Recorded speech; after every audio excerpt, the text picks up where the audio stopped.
Flight Lieutenant Ken Murray of 77 Squadron RAAF hauled his Gloucester Meteor F.8 into a climbing turn over the Chongchon River on December 1, 1951, and found 6 MiG-15s already inside his cockpit clock. 12 had crossed the Yalu that morning. The Meteors 40 in the sortie ledger for that week were flying combat air patrol at 19,000 feet, hunting for the swept-wing shapes that had been savaging B-29 formations since April. Within 90 seconds, 3 Meteors were falling. One pilot, Sergeant Ernest Armitt, was dead in the cockpit. 2 others bailed into the winter air over enemy territory. The Australians who flew the aircraft were furious. The British who had built it were quieter and rather more thoughtful. The Gloucester Meteor was Britain's jet. It had flown operationally against V-1 flying bombs in August 1944, shot down Messerschmitt 262s in the last months of the European War, and by 1950 equipped 15 RAF squadrons in fighter command. When the Attlee government committed British forces to the United Nations effort in Korea in July 1950, the Air Ministry in Whitehall had a decision to make about what to send and what to hold. The answer arrived at through a series of quiet conversations between the Chief of the Air Staff, Sir John Slessor, and the Australian government was that no RAF Meteor squadron would deploy. The aircraft that fought in Korean skies wore Royal Australian Air Force roundels. The lessons, however, came home to London. Those lessons were unwelcome. The Meteor F.8, the variant 77 squadron flew, had a straight wing, twin Rolls-Royce Derwent 8 engines, and a top speed of around 590 miles per hour at sea level. The MiG-15Bs had a swept wing, a single Klimov VK-1 engine derived with bitter irony from the Rolls-Royce Nene sold to the Soviet Union under the 1946 trade agreement, and a service ceiling of 50,000 feet. Above 25,000 feet, the Meteor could not maneuver with a MiG. It could barely stay with one. The air staff had known this in outline before Korea. After the December 1951 engagements, they knew it in blood. Group Captain Dick Cresswell, who commanded 77 Squadron during the transition to Meteors in 1951, put the matter with the bluntness that Australians tended to prefer. The aircraft, he told a Melbourne journalist that autumn, was outclassed at altitude and would have to fight lower down. The Air Ministry, receiving the same reports through Commonwealth liaison channels, routed via the Joint Intelligence Committee's Air Section, drafted them into a series of appreciations that landed on the desk of the Secretary of State for Air, Arthur Henderson, and later his Conservative successor, Lord Delisle, after the October 1951 election. The papers said in the careful language Whitehall preferred that Britain's frontline day fighter would not survive a European air war against Soviet types then entering service. That conclusion sat behind a great deal of what followed. It shaped the specification that produced the Hawker Hunter, the swept-wing interceptor that entered service in 1954. It informed the Royal Navy's move to the de Havilland Sea Vixen. It hardened the case, made repeatedly by the Chief of the Air Staff to the Chiefs of Staff Committee, for the V-bomber force as Britain's strategic deterrent, on the grounds that fighter parity with the Soviets could no longer be assumed. The MiG-15 pilots did not fear the Meteor. The men in Whitehall who read the Korean combat reports feared what the Meteor's difficulties revealed. The trade agreement that produced the Klimov VK-1 was signed in September 1946 in a Board of Trade negotiation that the Attlee Cabinet later wished had never happened. Sir Stafford Cripps, then President of the Board of Trade, authorized the sale of 25 Rolls-Royce Nene engines and 30 Derwent engines to the Soviet Union, along with manufacturing rights. The reasoning was commercial. Rolls-Royce needed export orders. The Nene was a mature design. The Soviets, it was assumed in Whitehall, were years away from producing a jet fighter that could exploit it. The Air Ministry objected. The Ministry of Supply, under John Wilmot, overruled the objection. Cripps signed. Artem Mikoyan's design bureau in Moscow received the first Nenes in early 1947. By December of that year, a reverse-engineered version, designated RD-45, was running on test stands at Factory 45. By March 1948, the MiG-15 prototype was flying with an RD-45 in its tail. When the aircraft appeared over the Yalu in November 1950, engaging American F-80S and B-29s, the engine driving it was, in metallurgical fact, a Rolls-Royce product. The Foreign Office received the news through the Washington Embassy and did not enjoy passing it upwards. Ernest Bevin, then Foreign Secretary, was said by his private secretary, Roderick Barclay, to have used language that startled the Cabinet Office typing pool. The mistake had consequences beyond embarrassment. It fed directly into the Air Ministry's calculation, developed through 1949 and 1950, that Britain's jet fighter advantage, real in 1945, was gone.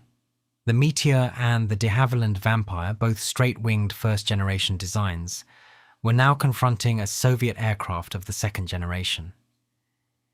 The English Electric Canberra, then entering service with 101 Squadron at RAF Binbrook in May 1951, was safe from interception at altitude. The fighters were not. The Chief of the Air Staff commissioned a comparative study in early 1951. The Aeroplane and Armament Experimental Establishment at Boscombe Down flew a captured North Korean MiG-15, delivered to Kimpo by defecting pilot No Kum-sok in September 1953, against a Meteor F.8 in a series of trials at Farnborough the following year. The results, classified secret and circulated within the Air Council, confirmed what Korean combat had already shown. At 30,000 feet, the MiG turned inside the Meteor. In a climb from 20,000 feet, the MiG reached 40,000 first by a margin of 40 seconds. In a diving attack, the Meteor's 420mm Hispano cannon could kill a MiG if the pilot achieved a firing solution, but achieving one required the Soviet aircraft to make a mistake. That last point mattered more than the raw performance figures. It was, in the Air Staff's judgment, the reason 77 Squadron's Meteors survived at all through 1952 and into 1953. Australian pilots, many of them Second World War veterans, flew the aircraft down low, took ground attack tasking against North Korean supply lines, and used the Meteor's heavy armament and rugged airframe to do a job the MiG-15 was not designed for. Squadron leader Bill Simmons, the 77 Squadron commanding officer, through much of 1952, ordered a shift to fighter-bomber operations after January of that year. The Meteors flew rocket and cannon attacks against roads, bridges, and rolling stock. They lost aircraft to ground fire and to the occasional MiG that caught them at altitude.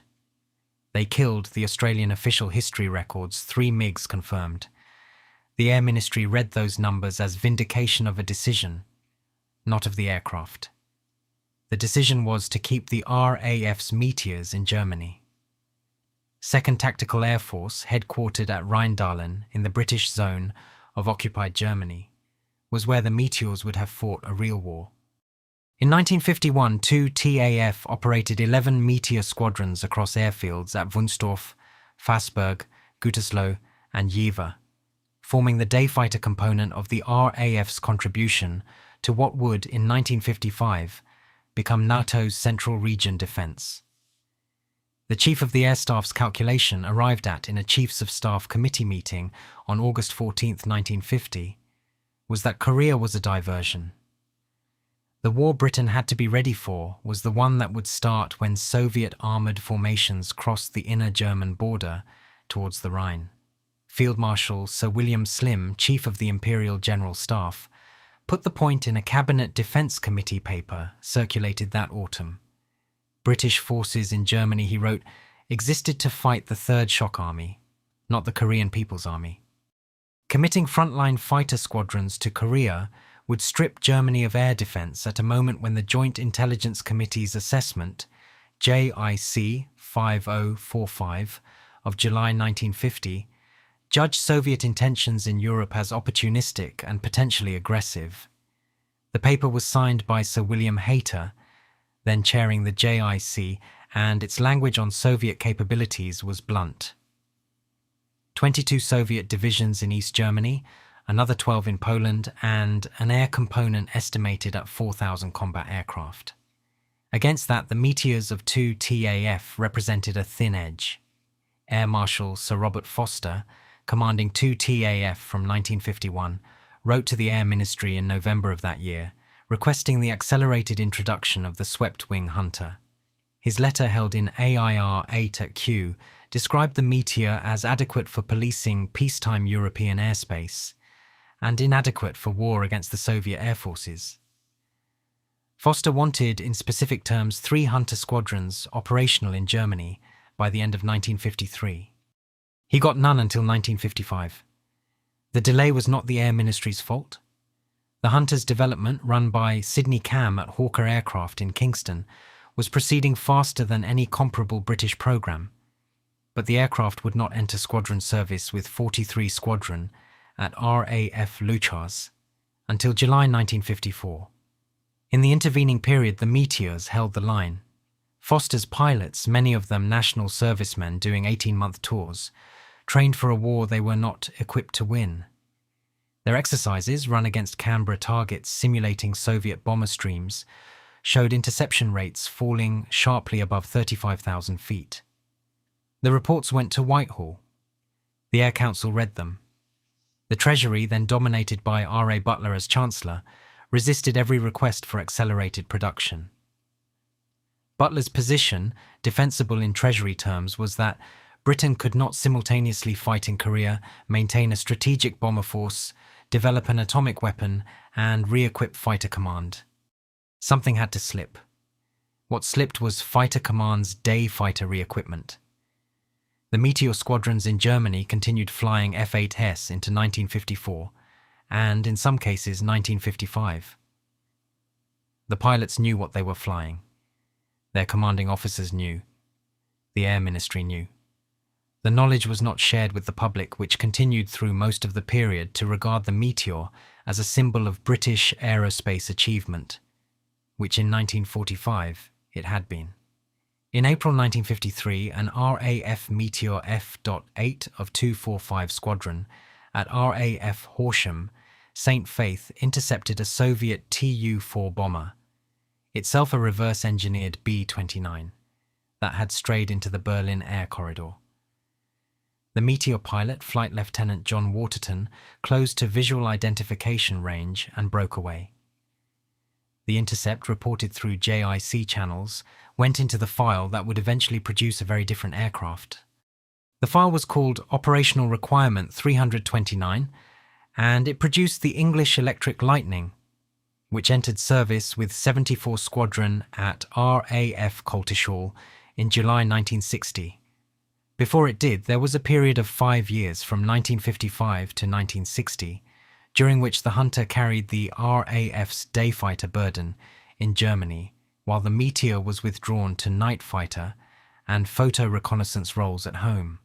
The transition was not clean. It was managed by Air Chief Marshal Sir Dermot Boyle, appointed Chief of the Air Staff in January 1956, and its politics were shaped by the Defence Review that Duncan Sandys, Minister of Defence, would publish in April 1957.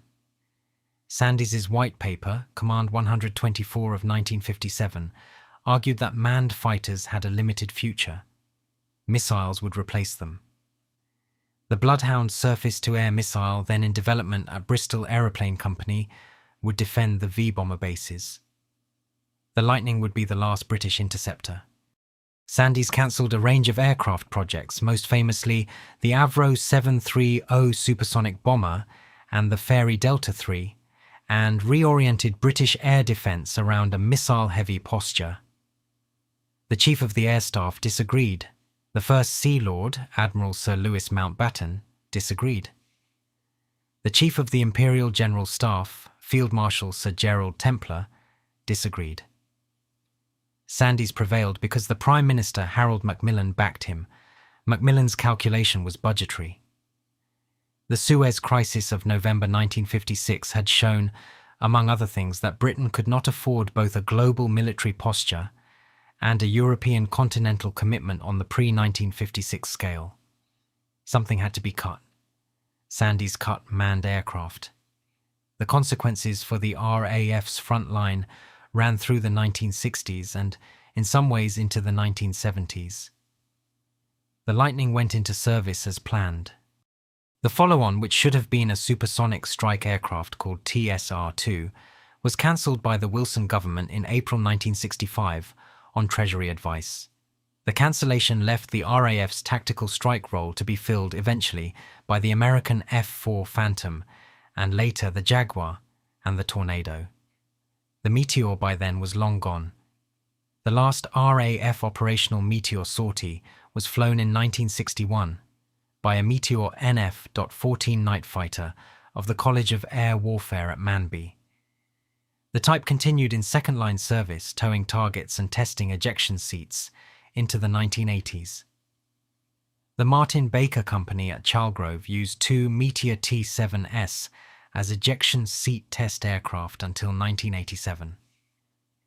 The pilot who flew them, Flight Lieutenant John Waterton's contemporary at Boscombe Down, once observed to a Farnborough audience that the Meteor had served in the RAF longer than any other jet fighter, which was true and was regarded with more affection than its combat record deserved, which was also true. The Korean lessons, meanwhile, migrated into Whitehall's institutional memory. The Joint Intelligence Committee's Air Section, working through the 1950s under successive chairmen from Sir Patrick Deane to Sir Hugh Stevenson, incorporated Soviet aircraft assessments into the annual JIC reviews that went to the Cabinet Defense Committee. The reviews of 1953, 1954 and 1955 all made the same point. Soviet jet aviation had achieved parity with the West by 1950 and was, in some categories, moving ahead. The MiG-17 entering Soviet service in 1952 and the MiG-19 in 1955 showed the trajectory. The MiG-21, first flown in 1955 and operational by 1959, confirmed it. The Meteor's combat career in Korea had ended in July 1953 with the armistice. Its influence on British defence policy had barely begun. The V-bomber decision was the largest of those influences, and it was taken before Korea ended. Operational requirement 229, issued by the Air Ministry in December 1946, called for a jet bomber capable of delivering a 10,000-pound atomic weapon over a range of 3,350 nautical miles at 500 knots and 50,000 feet. The requirement produced 3 aircraft. The Vickers Valiant, first flown in May 1951 and entering service with 138th Squadron at RAF Gaydon in February 1955. The Avro Vulcan, first flown in August 1952 and operational with 83 Squadron at RAF Waddington in July 1957. The Handley Page Victor, first flown in December 1952 and operational with 10 Squadron at RAF Cottesmore in April 1958. The reasoning behind the 3 aircraft program was air staff insurance. Sir John Slessor, Chief of the Air Staff from 1950 to 1953, held that no single design could be guaranteed to succeed against evolving Soviet air defences. The Korean experience of the B-29 Superfortress reinforced the point. The B-29, flying strategic bombing missions against North Korean industrial targets in 1950 and 1951, had been driven off daylight operations by MiG-15 interception losses by early 1952. Slessor, reading the American after-action reports through the Washington Air Attaché, drew the obvious lesson. High-altitude subsonic bombers would not survive Soviet interception in the 1960s, unless they flew higher, faster, or with electronic protection the B-29 had lacked. The Vulcan and the Victor were designed to fly higher and faster. Both used swept or delta wings unavailable to the B-29 generation. Both cruised above 50,000 feet. Both, by the standards of 1957, when Sandys published his white paper, represented the front rank of Western strategic aviation. The Valiant, more conservative in design, entered service first and served as the interim aircraft. It dropped Britain's first operational atomic bomb, a Blue Danube weapon, at Maralinga in South Australia on October 11, 1956, during Operation Buffalo. It dropped the country's first hydrogen bomb, a Yellow Sun, at Christmas Island on May 15, 1957, during Operation Grapple. The V-Force reached its peak strength in the early 1960s. By 1962, Bomber Command operated 159 V-bombers on quick reaction alert at 15 minutes readiness. The dispersal plan, worked out by Air Marshal Sir Kenneth Cross as Commander-in-Chief Bomber Command, distributed the aircraft to 26 airfields across the United Kingdom to complicate any Soviet first strike. The targets held in the Bomber Command War Plan and revised annually by the Joint Planning Staff at the Ministry of Defence included 106 Soviet cities and military installations. The primary aircraft carried Yellow Sun Mark II megaton weapons. The secondary aircraft carried Redbeard tactical bombs. The Cuban Missile Crisis of October 1962 brought that force to its highest state of readiness. Bomber Command went to alert condition 3 on October 27, 1962, which meant aircraft cocked on the runway with crews in the cockpits and target folders opened. Prime Minister Harold Macmillan, briefed by the Chief of the Air Staff Sir Thomas Pike at Admiralty House on the morning of October 27, 1962, authorised the alert but resisted going higher. His diary entry for that day, later quoted in Peter Hennessy's work on Cold War Britain, recorded that he considered the situation to be the most dangerous of his lifetime. He also recorded that he did not tell the Cabinet the full state of Bomber Command's readiness. The Meteor pilots of 1951 could not have imagined the force their aircraft's inadequacies had, indirectly, called into being. The men who flew Vulcans in 1962 knew exactly why they were where they were. Where they were in operational terms was at the edge of a war plan that ran through the 1960s and into the 1970s under the code word Lion. Lion was Bomber Command's contingency plan for nuclear operations against the Soviet Union, released to squadron commanders in annual updates and rehearsed in exercises with names like Kinsman, MiG-15, and Mayflight.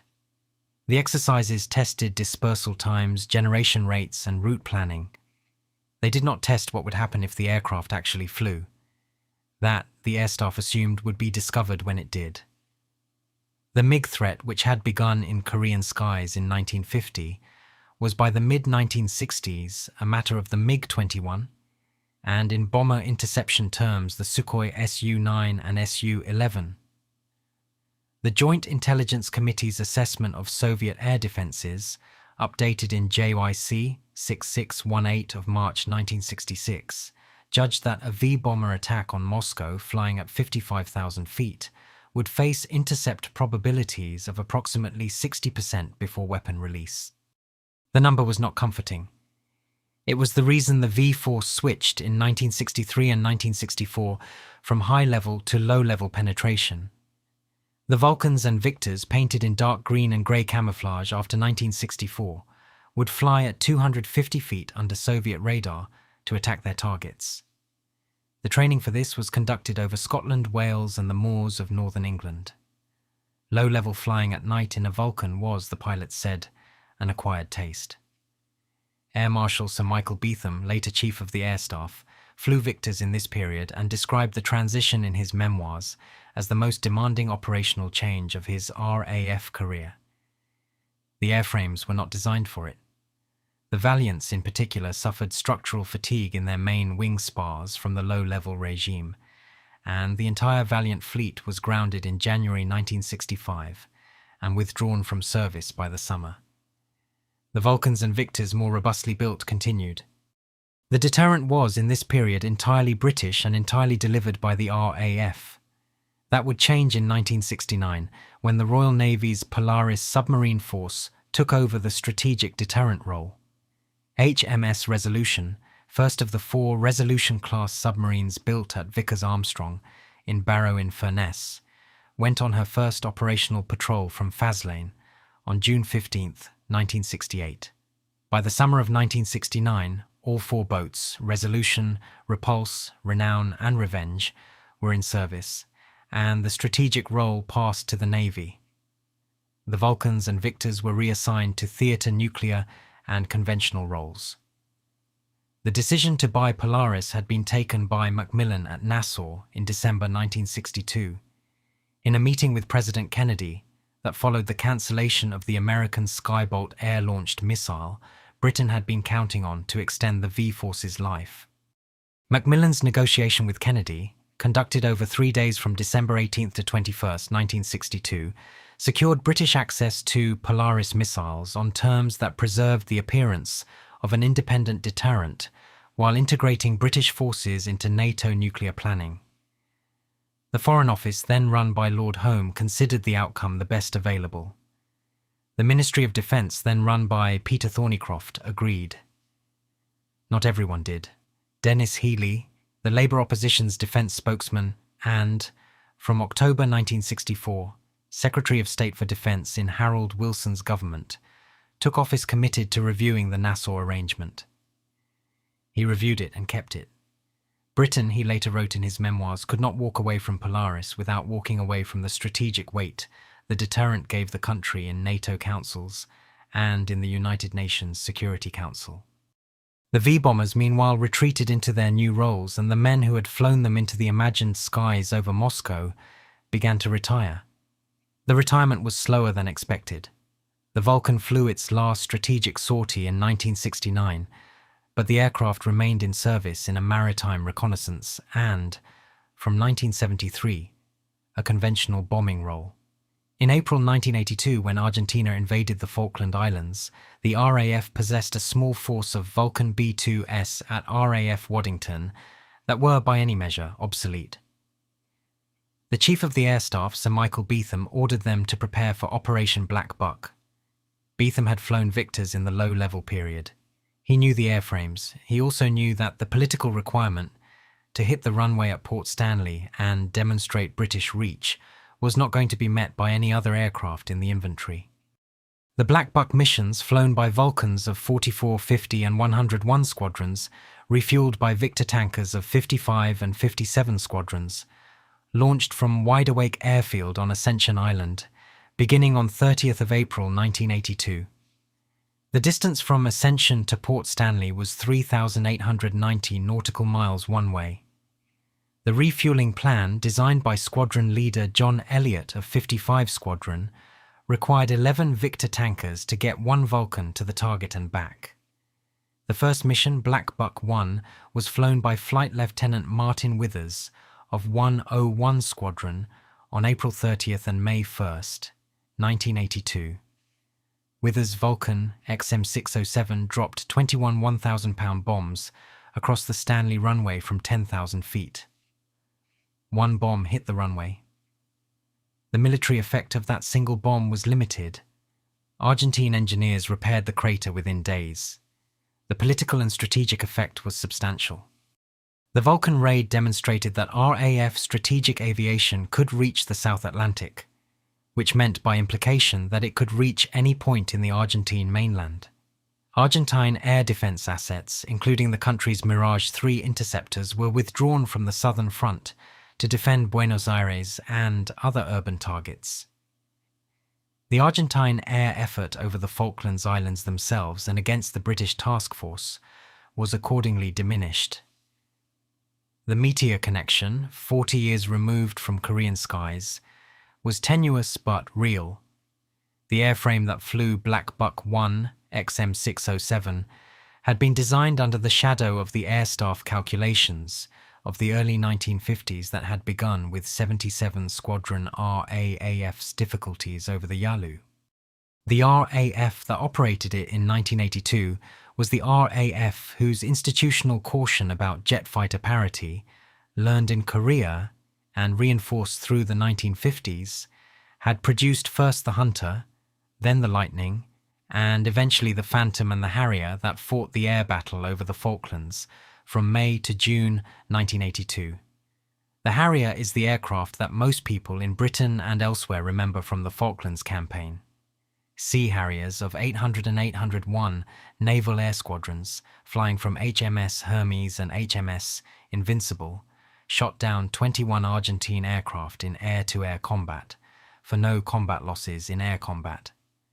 RAF Harrier GR-3S of 1 squadron flew close air support from the same carriers and from an improvised strip at San Carlos.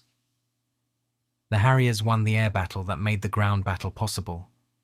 The men who flew them, most of them born after 1945, had trained in a service whose doctrine had been shaped, decades earlier, by the reports that came out of Korea. The lesson the air staff drew in 1952, that Britain could not afford to be second best in fighter aviation, was the lesson the Harrier pilots inherited. Whether they knew the lineage or not, they flew inside it. The lineage reached into the last decade of the Cold War through decisions taken in the 1970s and executed in the 1980s. The Panavia Tornado, developed jointly with West Germany and Italy through the Panavia Consortium, formed in March 1969, entered RAF service with 9 Squadron at RAF Honington in June 1982. The Tornado GR-1 strike variant replaced the Vulcan in the conventional strike role. The Tornado F-3 air defense variant, entering service in 1986, replaced the Lightning as the RAF's frontline interceptor for the defense of the UK air defense region. Both aircraft were designed to fight the war that the V-Force had prepared to fight, but with modern avionics, terrain-following radar, and, in the F-3's case, a look-down, shoot-down capability the Lightning had lacked. The final Vulcan sortie was flown on March 23, 1984 by XL-426 of the Vulcan display flight. The Lightning, the aircraft that had come out of Operational Requirement 329 in the 1950s, was withdrawn from frontline RAF service in April 1988, when 5 and 11 squadrons at RAF Binbrook stood down. The Meteor by then had been out of even second-line service for less than a year. The Martin Baker Meteor T-7S at Chalgrove flew their last ejection seat tests in 1987. The type had served in one role or another for 43 years. Prime Minister Margaret Thatcher, whose government presided over the introduction of the Tornado and the withdrawal of the Lightning, took a personal interest in RAF matters that was, by the standards of previous prime ministers, unusually detailed. She visited RAF Waddington in September 1982 to meet the Black Buck crews. She attended the Falklands Victory Parade in the City of London on October 12, 1982. She authorised the accelerated procurement of the Tornado F.3 in the 1983 defence estimates, over Treasury objections led by Nigel Lawson. She insisted in cabinet discussions with her defence secretaries, Michael Heseltine and George Younger, that RAF re-equipment would not be traded away for European Community budget rebates. The Cold War ended in RAF terms with the withdrawal of Soviet forces from East Germany between 1990 and 1994, and the collapse of the Soviet Union in December 1991. Bomber Command had been abolished as a separate command in April 1968, folded into Strike Command along with Fighter Command and Coastal Command. Strike Command itself continued until 2007. The V-Force had gone. The Lightning had gone. The Phantom, bought as an interim aircraft in 1968, was withdrawn in October 1992. The Tornado remained. The MiG-15 pilots who had fought 77 Squadron RAAF over the Chongchon River in December 1951 had not, by any evidence available in Russian archives now open to Western scholars, feared the Meteor. Some of them, particularly the Soviet Air Force pilots of the 64th Fighter Aviation Corps, whose presence in Korean skies was denied at the time and admitted only after 1990, regarded the aircraft as an inferior opponent that flew in numbers and fought with skill but was, in the technical measures that mattered, outclassed. The men in Whitehall who read the combat reports drew a different conclusion. They concluded that Britain alone could not match Soviet military aviation on cost or scale. They concluded that alliance with the United States was structural, not tactical. They concluded that the deterrent, whether delivered by V-bombers or Polaris submarines or later Trident, was the country's real seat at the table. Those conclusions shaped 40 years of British defence policy. They were in a sense that the Meteor pilots of 1951 could not have known. The first sentences written in Britain's Cold War.